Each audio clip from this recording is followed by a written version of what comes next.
Okay, so IGN just released a little article about playing the Sword and Shield DLC for the first time, and I'm just gonna go ahead and make a very quick formatted video of me looking over everything that they talked about, because this is, I've seen some big news about it, and I'm gonna go over it with you. I'm gonna read through the article, and let you know my thoughts along the way, because you guys already know by now I have quite an opinion on the Sword and Shield games, so anything we can do to make it better, let's see what they do. Alright, so we first learned about the Pokemon Sword and Shield expansion pass back in January. Since then we've been served a trickling of information about everything, from new items to new legendary Pokemon, which, we got 2 new legendary Pokemon, neither of which personally I think have a very good design, but whatever. I thought the or whatever that thing is, the one that's gonna come in the Crown Tundra, I thought that one looked kind of cool, but then in the latest trailer they put out, you could see its legs and it kind of looks really derpy, so they lost me on that one. If they had maybe made it like an all fours type Pokemon, I would have thought it was cooler, but it has like 2 legs and that's it, and like arms. It looks really weird, really creepy. There are 2 specific things I want to point out from my hands-off demo. First, I noticed that the Pokemon in the first trainer battle were around level 60, the same as the highest level Pokemon in the trainer's party. So this is something that I and many others have been saying should have been a thing in, a main game and in the base game. To make, a Pokemon world more open, it seems like they've been, with what we've seen with the wild area, it seems like they've been going in more of a direction of making things more open, or that's where they want to go, but they weren't able to implement it in time for this release because, we all know that Gamefreak doesn't have enough time to make a full-fledged game in like a year, which is all they have, and then on top of that, they have not upped their staff for some reason, so that's an issue.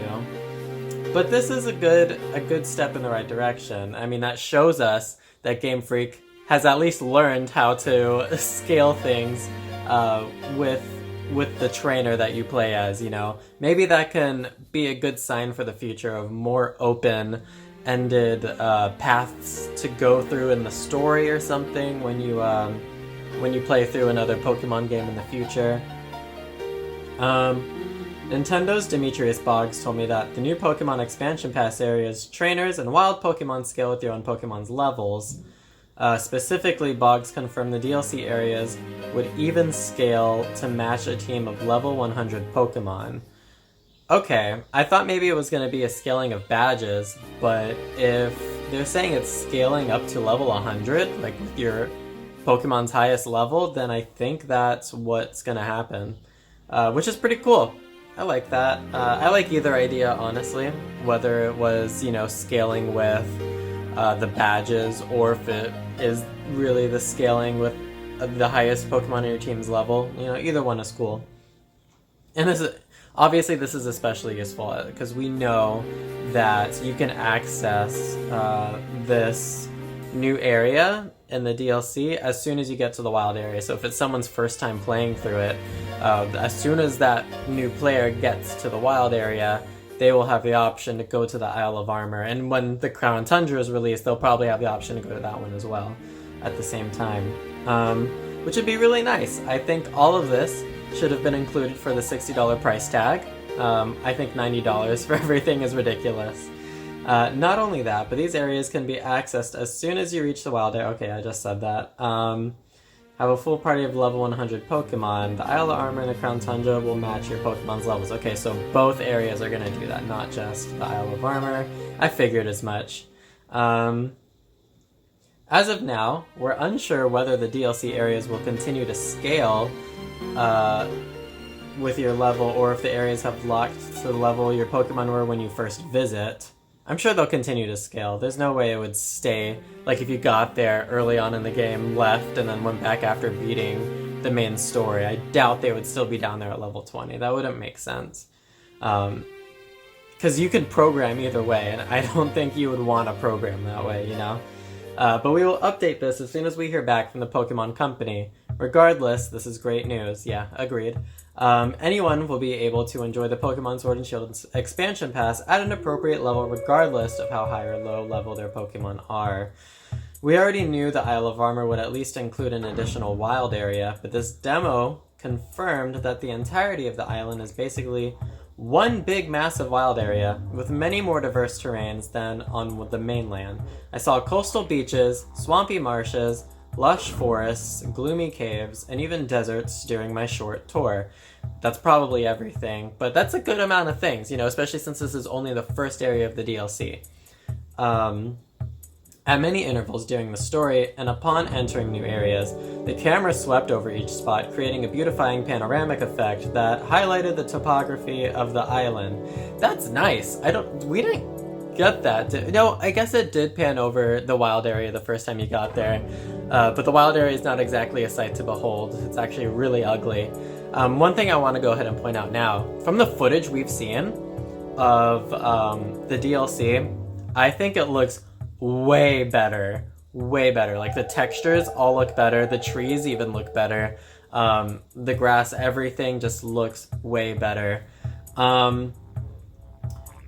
Going with what this person just said, about there being, like, diverse areas around the island, I think that's kind of what they maybe wanted to do with the main wild area in the base game, because of that whole weather system they implemented, but that was like the cop-out because they didn't make it diverse, like the wild area itself diverse. Like, they just made this like all the same looking fields and everything throughout, and then just said, oh, we'll just have changing weathers in each different area, which is so ugly and unnatural. I don't like that they did that, but I'm glad that at least the DLC wild areas are not doing that. Like, you will go to these areas and they will be set terrains based on the location that you're at.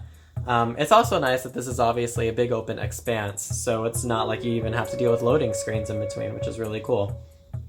It also seems as though these areas can be explored as soon as you get to the island without needing to progress through the story, which leaves the pacing to the player's hands. So that's, yeah, like I just said, it's like a big open expanse.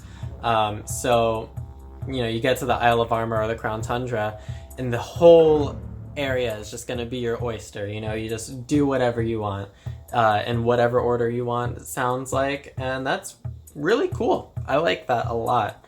Overall, each of these micro areas seems to be a little more full, with environmental touches like logs or trees than the mainland wild area was. That's nice. Yeah, like I said, the graphics have looked better in all the footage, so the attention to detail obviously looks like it's way greater. I also saw Pokemon interact with their surroundings in ways I hadn't before. For example, I saw a Pokemon on a tree branch in the forest. Though Nintendo couldn't confirm how we could interact with this Pokemon, I assume it could be lured down from the tree by whistling at it, like you would lure flying Pokemon down from the sky in the base Pokemon Sword and Shield. That's really cool.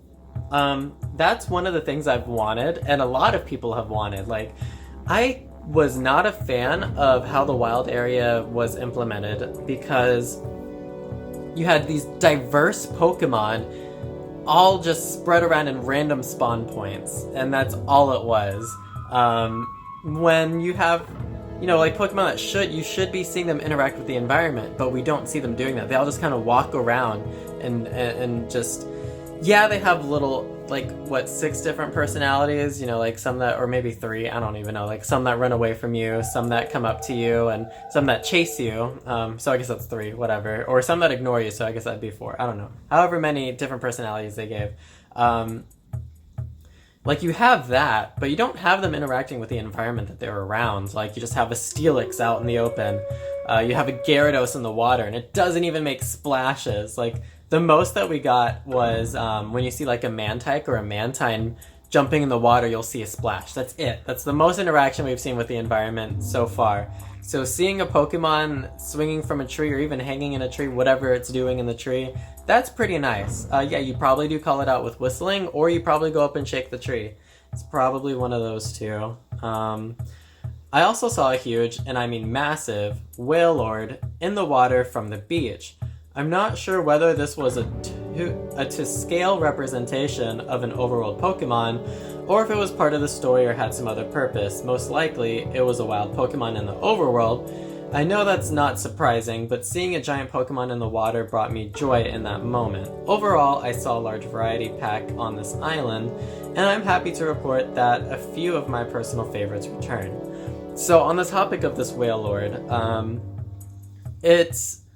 we've already had Pokemon scaled to normal in the overworld. It's really in battle that's the issue, and in like the Pokemon camp. So they seem to like really want to fit the Pokemon in like a specifically sized grid in Sword and Shield for some reason. It's probably because of the Dynamax mechanic. It looks really ugly to have what should be a giant Pokemon be the size of your trainer or smaller. Like Tyranitar is supposed to tower over your trainer, but he's actually smaller than your trainer when you play as him in the game in a fight. In the overworld though, if you notice, they are actually normal size for the most part. They're at least bigger. Like the Gyarados in the water is bigger, but then when you go into battle, it's smaller. I will say, even in the overworld though, they're not scaled to like exact size that they should be. Like a Gyarados should still be much bigger than that, but the size that they went with is decent. You know, it's fine. It's the same size that they had in Let's Go Pikachu and Eevee. I think it works enough because it shows that it's a giant Pokemon. However, with a Pokemon like Wailord, that needs to be done a lot better. We should look at what Genius Sonority has done with Pokemon XD Gale of Darkness, Pokemon Coliseum, Pokemon Battle Revolution. If you look at those games, how they scaled the Pokemon in those games in battle is how they should be scaled in general. Like, I know that having a bunch of Wailords, you know, being the size that they actually are, you couldn't have a bunch of them out in the overworld, but you could have an area relegated to just where you would find a Wailord, you know what I mean? Like, say for instance, I was playing Xenoblade Chronicles X on my Wii U back in the day, and there is this like one area in the big open expanse of the overworld that you can go to, and it's just like this like circle of cliffs that like surround this one circle body of water.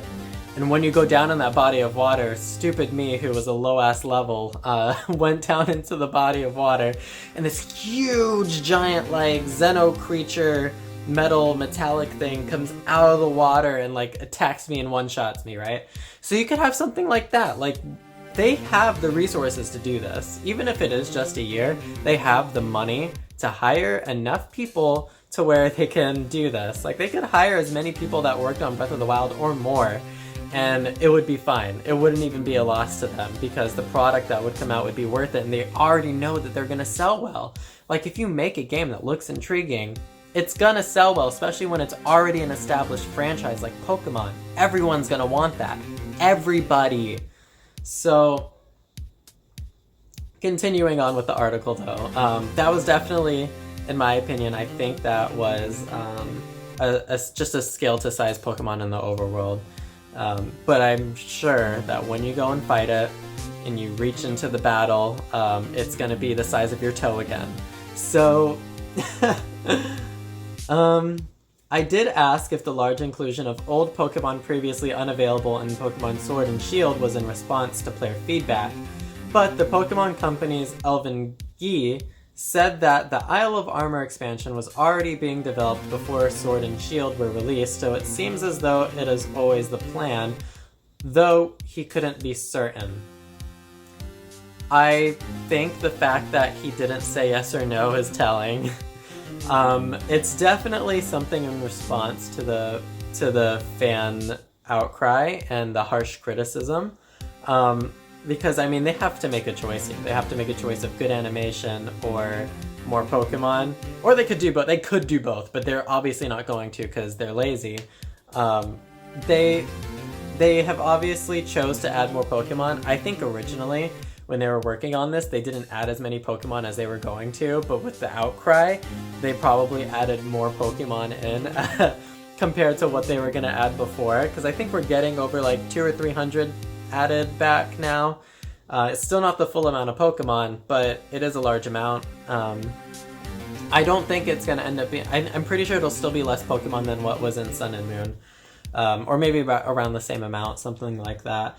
Which is nice. I never minded the fact that, you know, we didn't have all the Pokemon. Of course, there were some favorites that were missing, but, like, as long as you have a good game, then that would be fine. Like, take, for instance, Pokemon Coliseum. That game had, what, like 40-something catchable Pokemon you can play, but that's still one of my favorite Pokemon games because the game itself was amazing, and it scaled the Pokemon to size, and there was a good story, and the areas were cool, and the music was great, and the battle animations were great. Like, that was a great game. Everything was a double battle, so there was more strategy. You know, like, you can do that. It's fine. Alright, so, of course, there was more to the demo than just a tour of the island and its myriad of Pokemon. I also got to see the first 30 minutes of the story, which included introductions to Clara in Sword or Avery in Shield, Mustard, a legendary Pokemon trainer who once trained Leon and will now train you, and other NPCs that call the Master Dojo on the island of Armor their home. Interesting. Okay, so I'm hoping that with these NPCs that it's a little more interactive with them. There is a lot of unreached potential with the characters in the main base game of Sword and Shield, so hopefully these ones satisfy me in a way that those ones didn't. Even though I liked some of those, like I really like Marnie and Bede. They just were kind of half-assed ideas that never got completely finished in my book.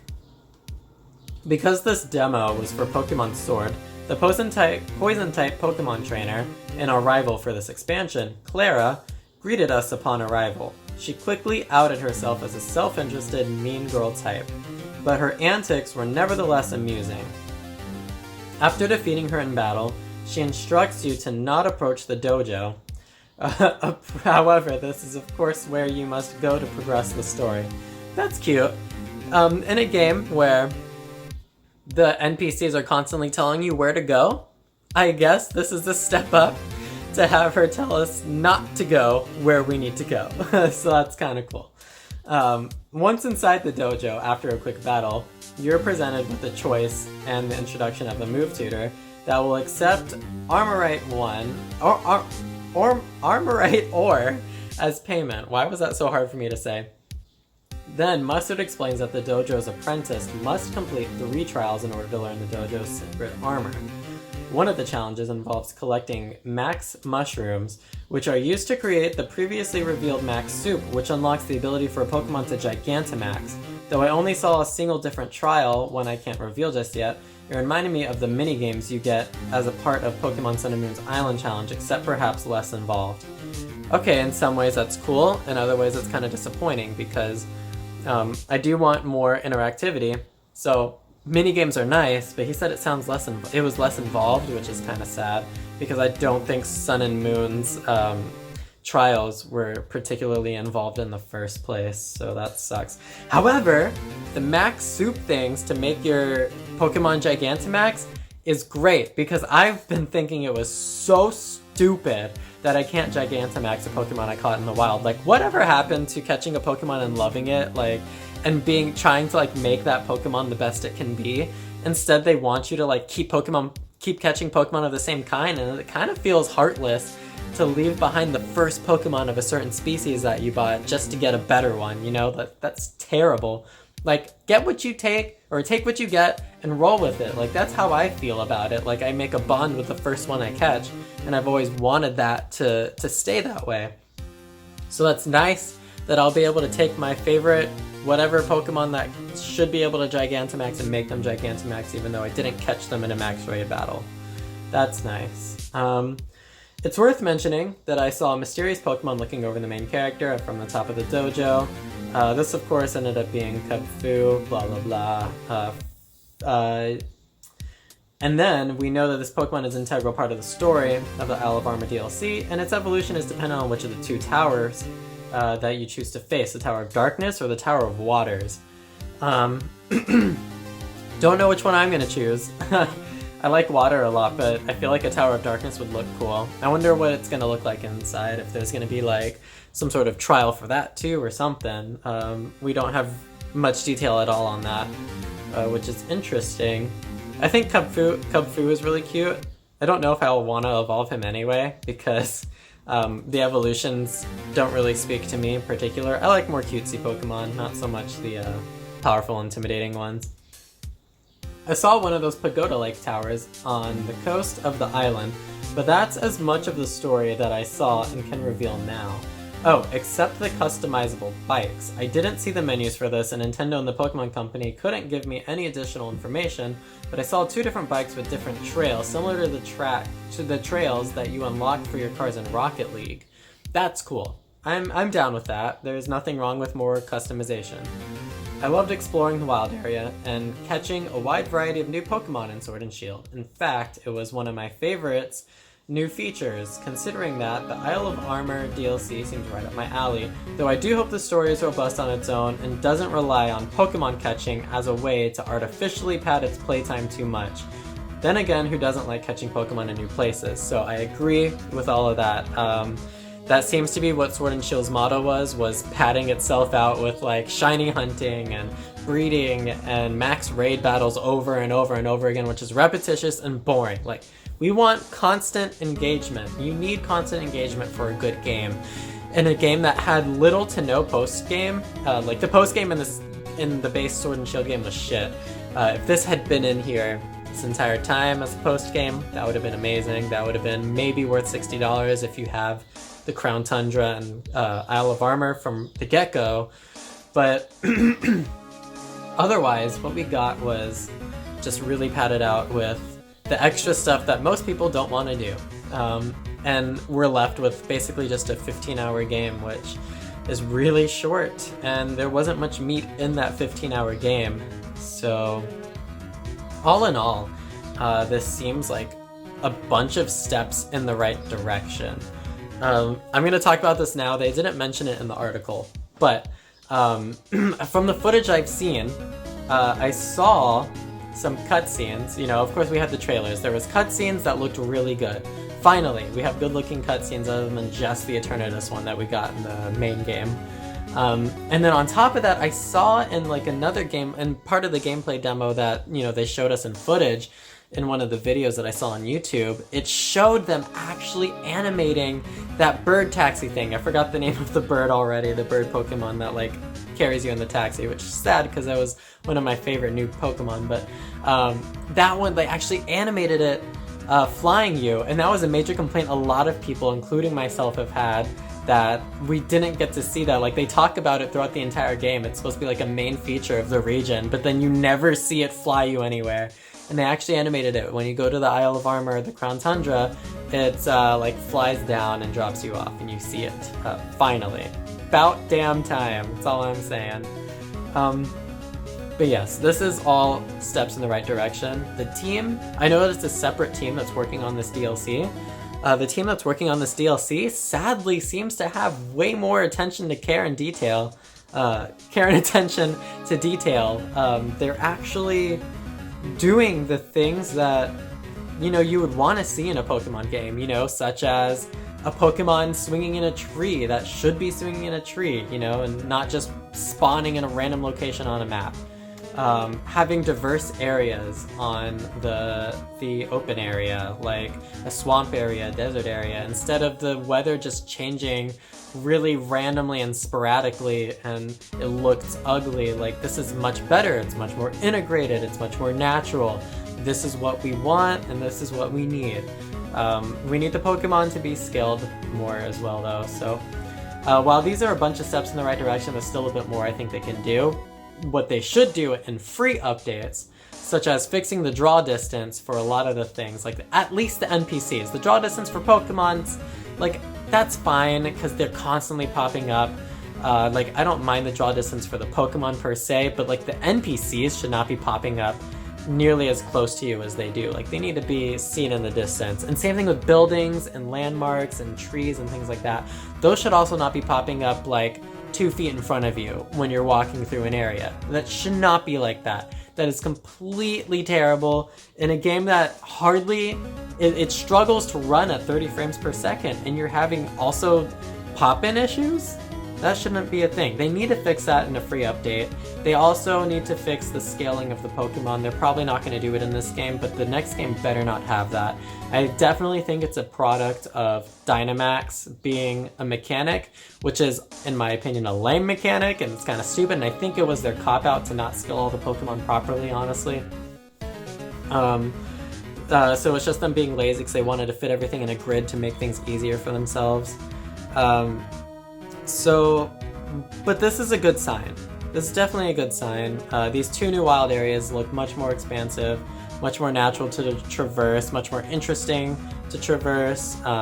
They're adding more Pokemon back, which means like they're gonna have these assets for whatever the next game is that they make. They better not leave them out because there would be no reason to. What, you like balance? They don't even tell me that you're trying to balance the game. There's balance schmalance. This game's not even balanced, and there's no way that you're ever gonna balance a Pokemon game anyway. So just give us all the Pokemon. Do better animations. The Pokemon that Creatures Inc. made, these models for the Pokemon, are amazing. There is nothing wrong with the models themselves. What they need to do is move the rigs of the models in more interesting ways. Like they have to have better idle animations, and they need to have better animations for moves. They also need to start doing moves that actually touch the other Pokemon, just like we saw in Pokemon Battle Revolution, like what, 10 years ago? Over 10 years ago? That's crazy that we're not seeing this today. Like, this is a much more powerful system than the Wii ever was, or the GameCube, and both of those systems, Genius Seniority used them to make those things happen, so why are we not seeing that now? So this is kind of a mixed bag. I don't think it should be $30 for this stuff. I think it should have been a free update for all of this expansion. Because the base game was way overpriced for what it was. It was definitely not a complete game, and this is completing the game, selling us back the issues in a form that we have to pay for it. Like, that's terrible. That is so wrong. It's a step up from releasing another $60 game with this added, but it's also a step in the wrong direction, having to sell us solutions. Like, these solutions should have been in the main game or free updates. But those are my thoughts on on all the news for the new DLC for Pokemon Sword and Shield. Sorry if I rambled on a little too much about certain things. Also, I'm doing this in a really quick to make format because I'm working on another video right now, my midsummer video, if you guys are interested in that. So this is just how this video is gonna be, real fast to the point so I can upload it and fast and everything. And but I just had things to say about this. I figured you guys would want to hear it because why not get more discussions going about this? I've been watching a few people react to it on YouTube, and a lot of them aren't giving their opinions on things or stating some things that I think seem to be obvious. So I felt the need to go in and do it myself. But yeah, if you liked this video, please like it, like with the like button, and subscribe to my channel for more. You know, I make videos all the time, and I have my Patreon linked in the description as well. I'll probably put it at the end of this video if I even get around to editing this video. I might just upload it as is.